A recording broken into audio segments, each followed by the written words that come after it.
Sure. There you go. Thanks. Hi, Miki. Hi. So, hello. I'm hoping that because the room isn't too big, that you'll be able to hear anybody in the audience as we go through the quiz. But just in case you can't hear, then I can be the designated interpreter. So that can be my job. So plans are that we're going to go ahead with Mickey's talk, and then we're going to have a little break, and then we're going to get started with Dan from Metal Bear. So thank you very much, everybody. I'll pass you on to Mickey.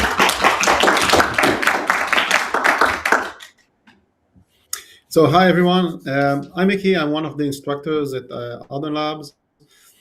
I've been shipping bugs to production for 28 years now, I think, and I've been working with Go from the very beginning. And we're going to do a short quiz. Eric, maybe you move to the slides and then I'll go from there. Yeah.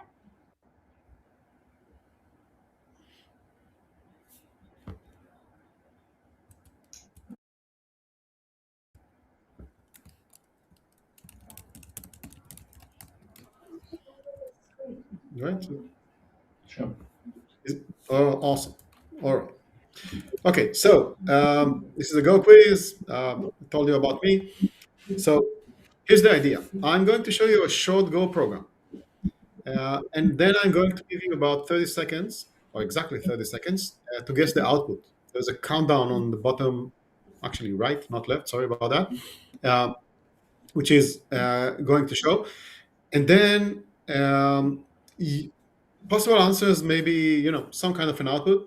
Other, it's not going to compile, and then it's going to panic.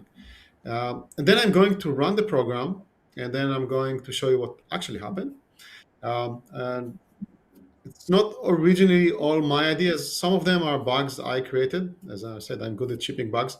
But from Dave Cheney, Brad Fitzpatrick, and many others, I collected all of these as well. And the idea is we're not going to show you quirks of Go, right? Why is it bad or why something? But the idea is that through this, something that might look wrong, you will gain a better insight about the design of Go. And Go, I think, is well designed. There's a lot of thought for every feature, but sometimes you need to understand these internals and how things are going before you do. Okay, so ready? And if you want to keep Yeah. track of how many questions you got right, maybe you can have bragging rights after that. So we're going to start. First one.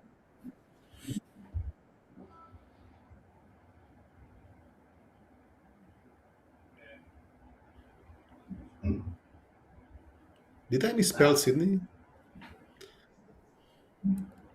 No, it's all about how you pronounce it. Oh my.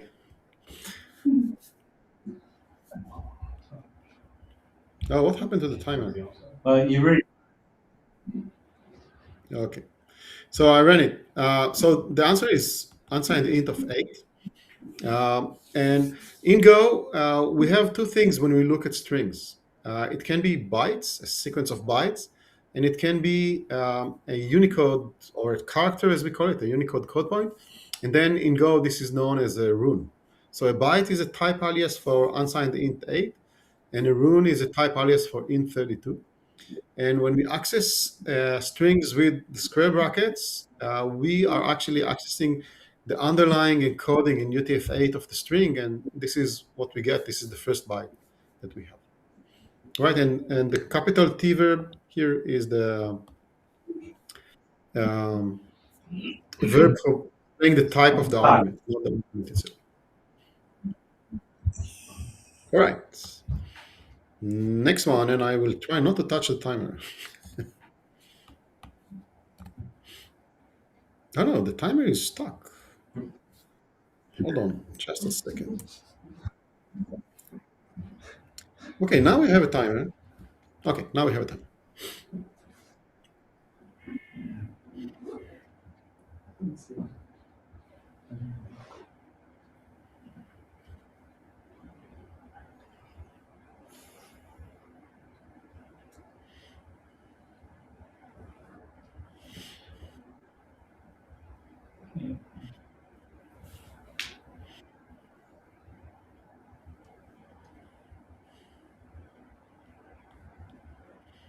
Okay, so when we run it, we are going to see 0.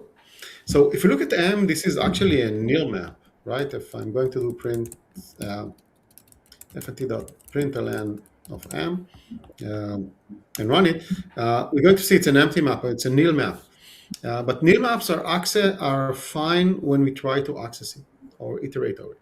So it's not going to, I'm coming from Python. In Python, if you try to access something which is not in a map, this is going to cause an exception. In Go, this is just returning the 0 value for what are the values of the map. And in this case, a map of an integer, and the 0 value for an integer is an integer. If you had to make a map, then you have to do make on a map. Sorry, so Change it. no, you don't have to do a make on a map if you're accessing. It is fine like that. And if you run a for loop on it, it's also going to be fine. All right, next one.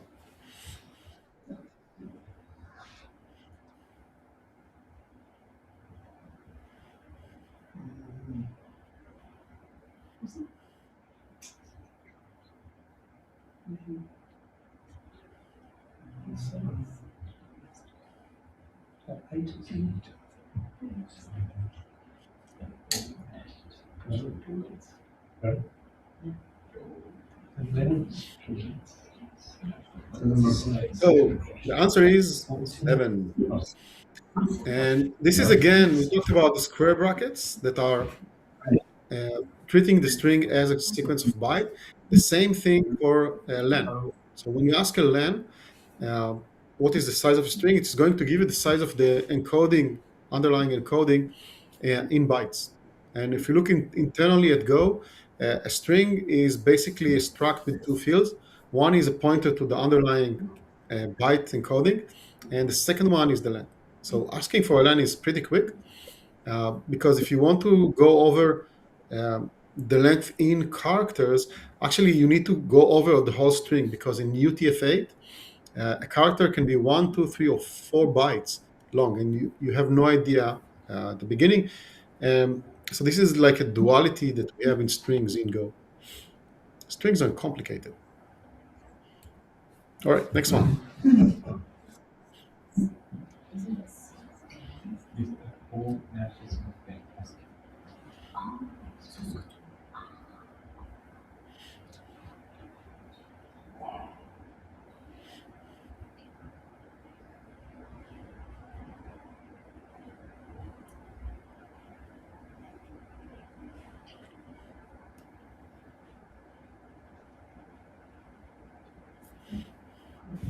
Okay, so this is going to be 1, 3, and 4.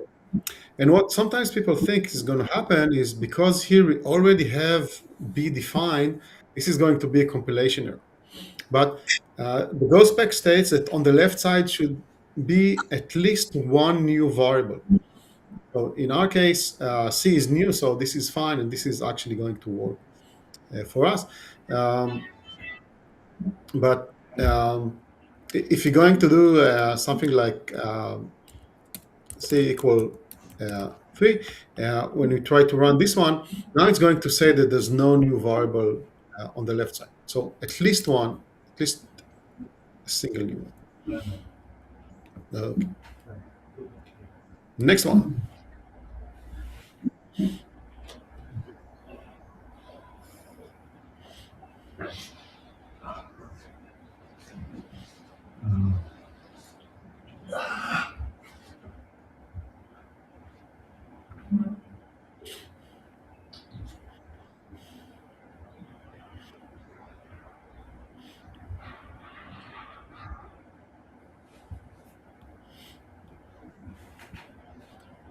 Right, so we take a time, we marshal it to JSON, we unmarshal it from JSON, and when we run it, they're not the same.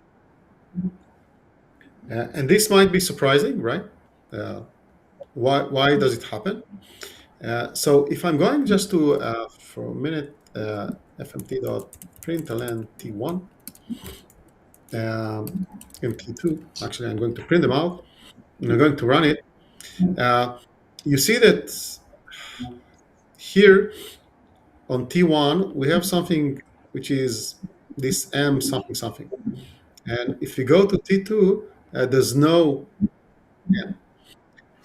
This M is what is known as the monotonic clock.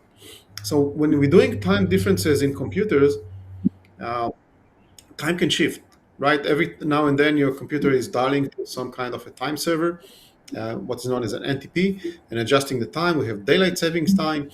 Uh, every few years, we might even have a leap second and other things. So the wall time, the one that we humans use, is not really good for measuring time. Monotonic time just goes up, and a reading of a monotonic time is not something that is really interesting for us humans, but for comparing times, it is great. Go decided to actually merge them, and the time has both the wall clock and the monotonic clock. So when you do a since, for example, you get the difference of the monotonic clock. So when you marshal something to JSON, there's no meaning to marshaling the monotonic time in the time because it's going to another computer and it's going to have a different one. So Go is stripping it. And the way to do it, the right way to do it, is actually to use the equal, time.Equal. And then if you're going to run this one, this is going to print true. So remember, when comparing time, even though you can do it with the equal, use the time.Equal. It is actually.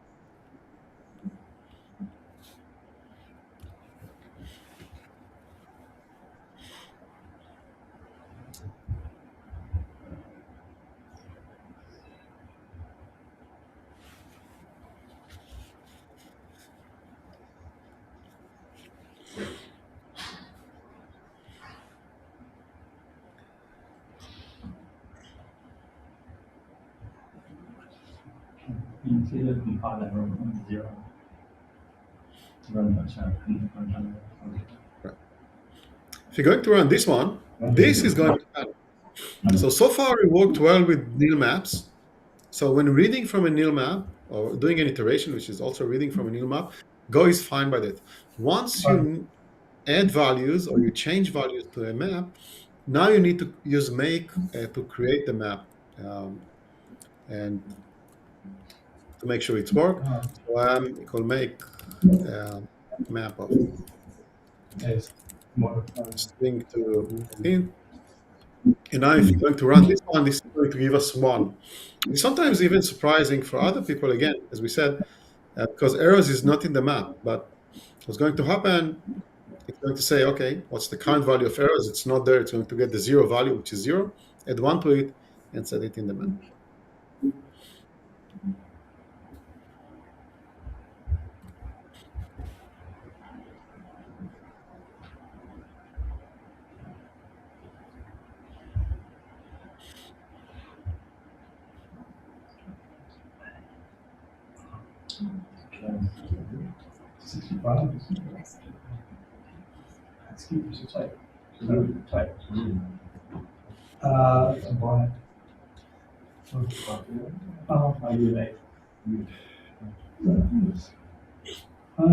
Right. And this is basically testing your memory because I said it a couple of slides back, right? So when you go and look at the character, this is a rune.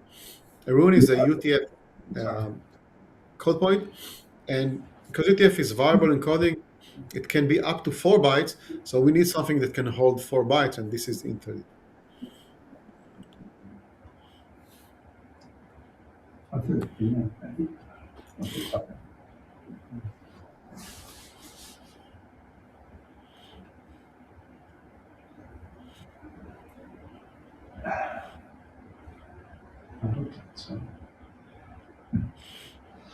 This is things.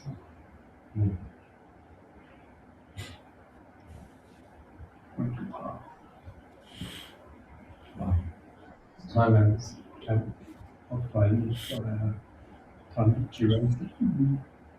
Okay, so this is actually not going to compile. And the reason is that if you look at timeout, this is actually an integer. And time.Millisecond is time.Duration. These are 2 different types in Go. Um, and Go won't allow you to do that. Even under the both under the hood are 64-bit integers. For Go, there are two distinct types. It's not going to do it. So one thing that you can do is you can do a time type conversion like this. And if you do this, this is going to work. The second thing Make time. is if you make Make time. the time a const. You If the time is a const, then const does not have a type. The type is assigned at runtime. And now uh, we can see that it is working as well.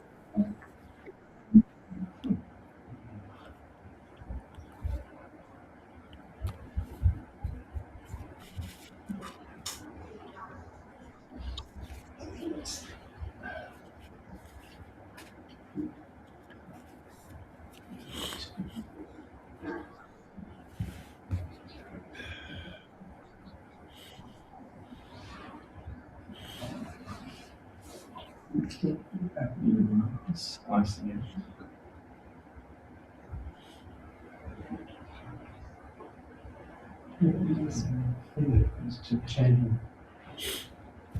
All right. So create a slice, then we do a slicing operation. So we see only the first two. And then we change to original slice. And when we run it, we're actually going to see the change also on the fruits. And this is because slices are, I see them as a view on some kind of an underlying data. So slice has a backing array, and cart is looking at the whole backing array, and fruit is looking at only the first two elements of the backing array. But and once we change the cart, we also see the change in the fruit as well. Right? Slices are, I find them one of the most trickiest data structures in Go because sometimes they behave like a pointer, sometimes they behave like a value, and you need to know when it's going to behave that.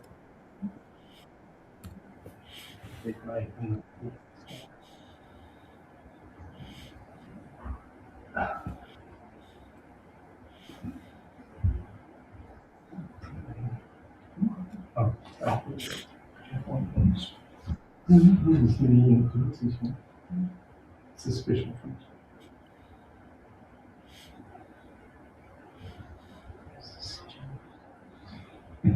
Why would you do that though?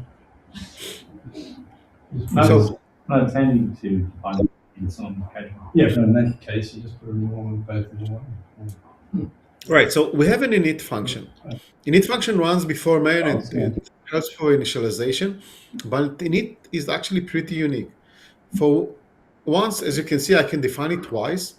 It's going to run two times. So I can have two inits in the same file or the same package, and they're both going to run. And the second thing about init is that I cannot call it. So I cannot call it from main. So init is pretty unique in that aspect.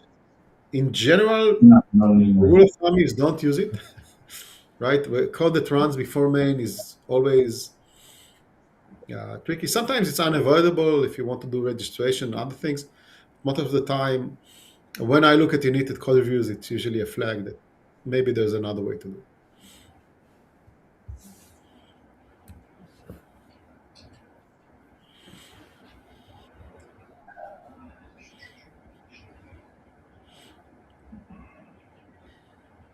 From compile.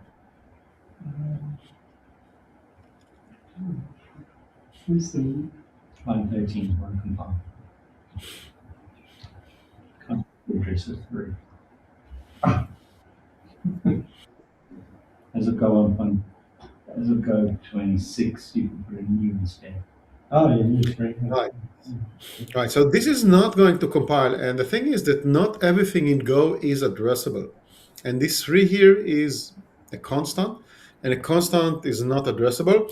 And I heard someone saying that, right, as of Go 126, it came out last week, I think, you can actually do this, and this is going to work for you. Before that, you had to create a variable and initialize it, and then give the pointer to a variable, or maybe use generics to create a pointer function to do it. But 126, so hurry up and update.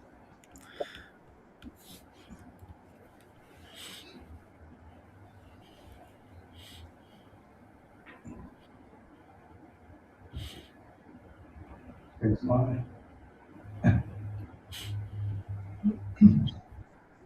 It's actually not. But you know, Calculate might be compiler, right? approximately Assuming it's no, it's But the force the 355, but I think yeah, that's very literal. So this is actually compiling, and it is gives us a good approximation for pi. And you might think that, I have an integer and a float here. This is not going to work, but both of them are constants. And the Go type system will say, okay, I have a constant, which is a float here, and a division, so I'll make this one a float as well and create it.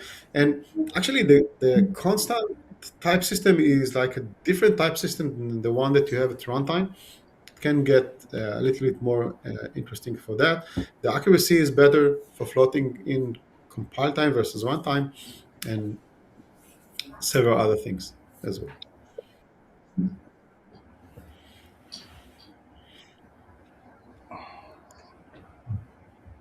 Slices.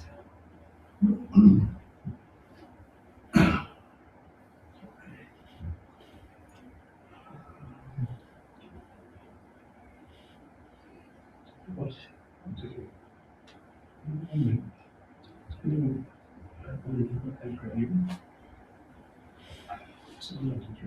No, but the capacity of A is 3. Okay, so actually, we're going to say 1, 2, and 3. And that's what I said about slices, that they sometimes behave like a pointer and sometimes not. So what is going to happen, we have A, which initializes struct, and we have an underlying array. We have B, which is a view on the same underlying array. But now we do an append. And what append is doing is saying, do I have enough space in the underlying array to add one more thing? And the answer is no, because when you do it like this, we're going to create an underlying array exactly in the size of 3. So what happened is Go is going to allocate a new underlying array, copy the old one, and add a 4 to it. And now when we change, we're changing the new underlying array. B is still looking at the old one. So when we look at B, it's going to see the same result as before. Yeah.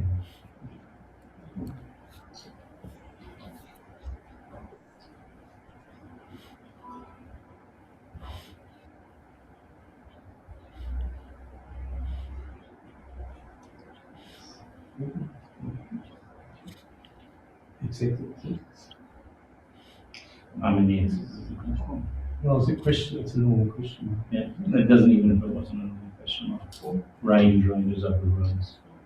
Yeah, I know. If it's Right. special. Doesn't know. So this is going to spell beer, right? There's a beer in Forex. But the idea is that we have this for loop, for range of something, which is not something we're usually familiar with, but it's basically do n times. And the n is the length of whatever on the right side, or you can do a number as well, right? In newer version of Go's, you can even do that. Yeah, greeting is not used. So, we can do that also, and it's going to run for 4 times. So you don't have to have a variable on the left side of the range. You can, if you just need to do that. Most of the times I do it when I do a fan out of several Go routines, and now I know that I want to pick from the channel that amount of work, so I just do a for range of how many work units we have and move from there.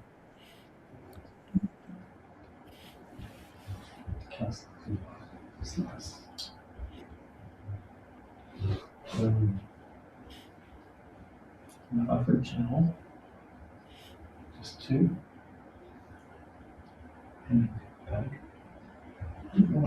You can't read buffer closed channel. It's No, I can't read from closed channel. yes, you can if you close everything closed channel, and it's but it's still got something in it. It doesn't close it. line 2. Yeah. So the answer is 2. So usually when we have unbuffered channels, when we read from a closed channel, we're going to get the 0 value without blocking. But as long as there are actually values waiting on the channel, even if you close the channel, when you receive from the channel, you are going to get these values. So Two different coverage. we did two sends, then we did one read, so one receive, so this got the one, and then this is getting the two. But even if it's delete the two on line. Delete the two on line 6. It'll print. No, on line 6. Oh, yeah. This is make it okay. So this one is going to panic, and the reason is that now when we have an unbuffered channel, when we try to send out the channel, we are blocked until someone else on the other side is receiving. So this main is going to block. Nobody's receiving. We can't progress to line 9 or line 8 until someone reads from here. And Go runs what is known as a deadlock detector on the background. And if it finds out that all of the Go routines are blocked due to internal reasons, not to external one, it is going to crash the program. And this is what's happening. What if you delete line 8? Delete Say line again, 8 sorry? and hit 0. Delete line 8. Or comment out line This 8. one? Leave it unbuffered and comment out and leave it as unbuffered. It's still going to panic. It's panicking here. It's panicking when we try to send to a channel nobody's receiving. It's still buffered. It's not buffered. It's commented out. This is commented out. Even a closed channel doesn't panic. You just get a 0 value. The panic is not because we're sending. The panic is because now the Go routine, the main Go routine, is blocked, and the program cannot proceed. And instead of letting you figure it out what's going with your code and maybe drinking a lot of coffee waiting for it, the Go team decided that once they detect that everything is blocked, they're going to crash and show you what's the reason for the crash. All right, next line.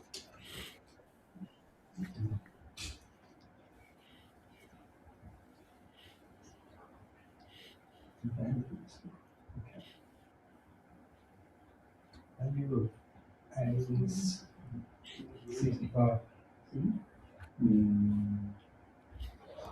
Yeah, so this is actually going to print a number. The %v is for generic. So we have specific ones, %d for integers, %f for floats, and we can play around. But if you're not sure, we can do %v. The verb is for anything. But I don't know why, but %v for bytes is the actual byte. And if you do C, then it's going to print us the actual character. So this is really hurting me in debugging a lot of times. So %bv is really nice. It's helpful in logs as well, but sometimes it will show you, like, you need to remember that 97 is lowercase a. I don't do that.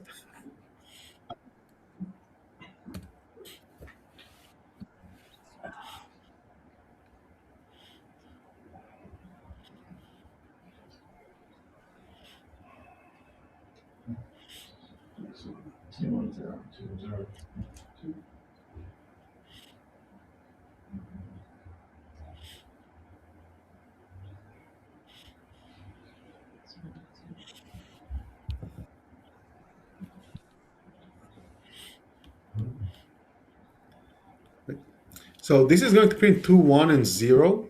Defers are executed in reverse order. So every time you do a defer, you can think about it as pushing something to the stack, and then when the function exits, Go looks at the stack and pops the function call and call it, and function call it. Usually, if you see a defer in a for loop, this is a sign of a bug, because the defer scope is function scope. It's not the variable scope. So this is just for demonstration. But if you see in the code for loop that doing defers, it's really something not right about that.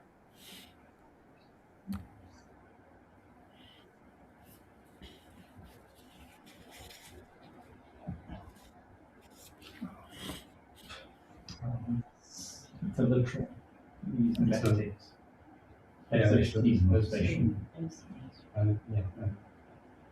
and translation. So 4 characters.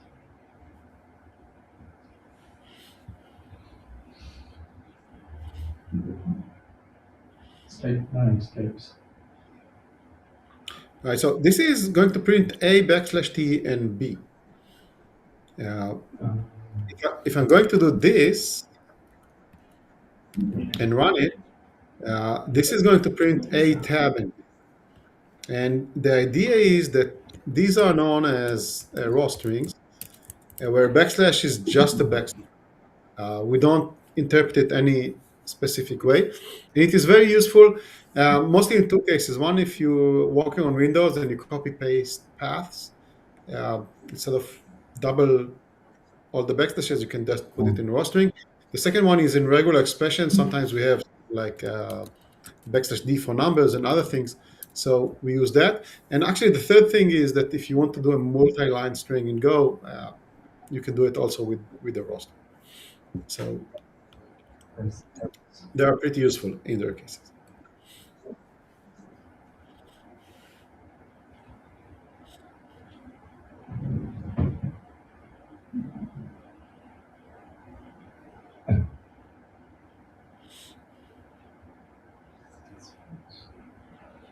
True or false? One or the other. Only false. Yeah, probably false because it's Floating that's going to keep that number. Yeah. So this is going to be false. And the main point is that floating points are not accurate. We sacrifice accuracy in order to have the actual CPU run floating points. So they have some inaccuracies, and this is you see a lot of new programmers, not a lot. Sometimes new programmers come to the forum and say, "I found a bug in the compiler," and then he's doing that. If you're going to do this, I think this one actually is going to be true. And that's what I told you about. There's a little bit of difference between how floats are handled in const in the compile time versus done in the runtime. So it is sometimes surprising. And the rule of the idea is that if you can avoid floating points, do that.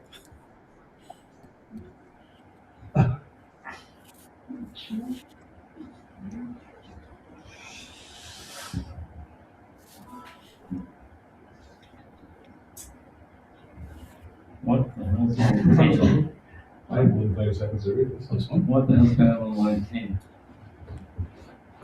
Oh, the other So you can go products was in Okay. numeric literals now. It's just a separate reward. How long ago was that? Right. So if you're going to run this one, we're not going to see any change, right? So we have two players, Wednesday and Pugsley. Wednesday have 1,000,000 points, Pugsley have 13, and we run a for loop and add 123 to each of them, but we don't see it reflected. And this is because this for loop is basically value semantics. So we get a copy of the player struct here. And what we're changing here is just the copy of the struct. We're not affecting the actual or the original slice. So to fix that, if you're going to do this, now this is more like the pointer semantics, and now you see that things are actually changing. And this is a bug that I'm familiar with it. Because I made it, I think, a couple of times until I got the idea of doing that. The other option, instead of doing that, is to create this slice, a slice of pointers. And then if it's a slice of pointers, then the original code will work because you're copying a pointer, but it points to the same location in memory. So this is all right. So who got all the 20 rights right? You did. I didn't. Yeah, I know. I always forget it. Any more questions? No. Okay. So the idea is that by you can change your thinking when you encounter a bug in your code. A lot of us see a bug and said, "Oh, well, I made a mistake. I need to fix it." But I like to think of it as an opportunity to learning. What was my misunderstanding? How did I? What was wrong in my mental model of the program, of the code, of how Go works, to do that? And then it's a fun opportunity. And it makes fixing bugs sometimes more fun. Not always, but more fun. Um, that's it. Thank you very much for hosting me, and I hope you will have a great meetup.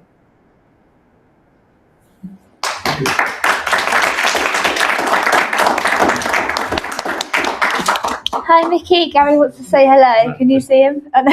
Oh, you can't see us. Thank you so much, Miki. It was so lovely Thank you. to have you. And I want to say a huge thank you to Arden Labs as well, and for those behind the scenes who helped me to set this all up. And yeah, it's been great to have you, Miki. So thanks very much. Just before Miki heads off, does anyone have any final questions before he heads off? Anyone? Any final questions? I think we're good. Brilliant. Okay. Well, thank you so much, Miki. Enjoy the rest of your day. Thank you. Bye.